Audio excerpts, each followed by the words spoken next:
जय हिंद। सबसे पहले अगर कोई मोदी का चाटुकार या जिहादी है, वो पतली गली से निकल रहे, वरना उसकी भावनाएं आहत हो सकती है, हो नहीं सकती है, होंगी है। अगर गलती से सब्सक्राइब भी कर लिया तो अनसब्सक्राइब करके चला जाए। मामला है विशाल जूद का, जो कि 2 महीने से जेल में बंद है। उनका कसूर क्या था? तिरंगे के लिए सम्मान दिखाना। जो ये खालिस्तानी है, वो प्रदर्शन कर रहे थे, तिरंगे का अपमान कर रहे थे। विशाल जूद इकलौता लड़का जिसने विरोध किया, जिसकी वजह से उसके साथ मार पिटाई भी की गई, उसे जेल में भी डाल दिया गया। वो 24 वर्षीय लड़का जो कि करनाल से ऑस्ट्रेलिया स्टडी के लिए गया था, साथ में अपना पार्ट टाइम जॉब भी कर रहा था जिससे उसका खर्च चल सके। लेकिन उसका कसूर यही था कि वो देशभक्त था, जिसका खामियाजा वो जेल में भुगत रहा। अब बहुतों के तर्क होंगे कि सरकार को पता नहीं होगा। जब उसे गिरफ्तार की गई होगी तब एम्बेसी में खबर गया होगा। लेकिन आज से सौभाग्य कहें या दुर्भाग्य कहें, जो इस देश में तथाकथित राष्ट्रवादियों की सरकार है। अगर इसका नाम विशाल की जगह बदरुद्दीन होता तो मोदी, अमित शाह, जयशंकर सारे जेल के बाहर खड़े मिलते हैं। लेकिन चूंकि इसका नाम विशाल है, कौन पूछता है विशाल को? और हिंदुत्व का एक ऐसा सेनापति है जिसको अपने पहचान से नफरत है, वरना इनके लिए कोई स्टेप लिया गया होता, ये जेल से बाहर निकल गए होते। इन्होंने राष्ट्रभक्ति दिखाई, सज़ा काट रहे हैं, जो कि पहले से भी होता है।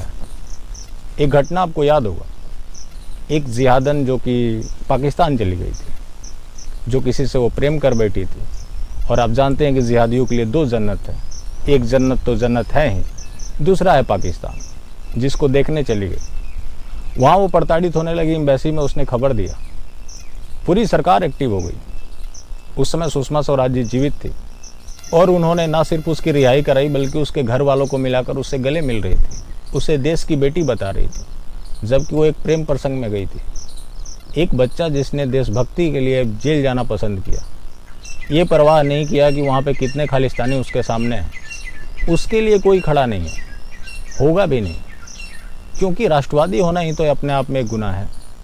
चुनावों में ज़रूर नारे लगेंगे राष्ट्रवाद के। अब मैं पूछना चाहता हूँ इन ढोंगी राष्ट्रवादियों से, विशाल जूद ने जो काम किया है, क्या वो राष्ट्रवाद के दायरे में आता है या नहीं आता?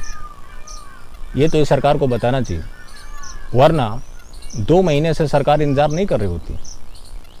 ट्विटर पे कुछ लोगों ने ज़रूर ट्रेंड किया था, लेकिन इतना काफ़ी नहीं है। लेकिन सरकार जो है, उसको भी इन चीज़ों से कोई फ़र्क नहीं पड़ता। चुनाव आएगा तब तक लोग भूल चुके होंगे। भारत में रोज़ नई ये घटनाएं हो ही जाती है, कितनी घटनाओं को लोग याद रखें।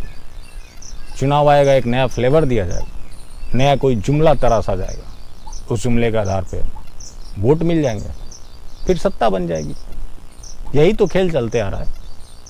और अफसोस कि इस खेल में जितने भी बलि चढ़ रहे हैं, चाहे वो देश के अंदर हो या बाहर हो, हर जगह राष्ट्रवादी ही बलि चढ़ रहे हैं।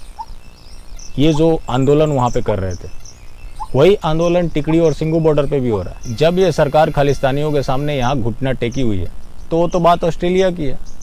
जब लाल किले पे खालिस्तान का झंडा लगाया गया, उससे पहले अनाउंसमेंट हो गया था कि 2.5 लाख अमेरिकन डॉलर दिया जाएगा जो वहाँ पे झंडा लगाएगा। क्या सरकार के पास इनपुट्स नहीं थे? ज़रूर थे।